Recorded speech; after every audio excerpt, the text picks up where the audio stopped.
Shortly after 7 p.m. tonight, we received dozens of calls of a helicopter crash in the East River to South 86th Street. Our units from the NYPD and the fire department immediately responded.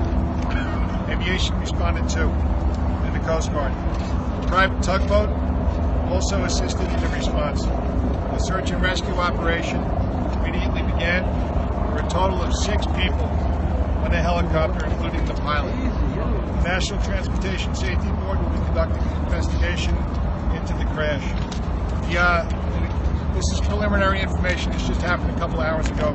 The helicopter is owned by Liberty Helicopter Tours, and it was a private charter for a photo shoot. I'm going to turn it over to Commissioner Nigro now. As Commissioner O'Neill said, there were 6 people on the helicopter. The pilot freed himself. The other 5 did not. So the police and fire divers entered the water and removed the other 5. 3 of them were removed in critical condition. They have been removed to the hospital. 2 of them were declared pronounced dead at the scene. So we have a total of 5 victims, 3 in the hospital right now.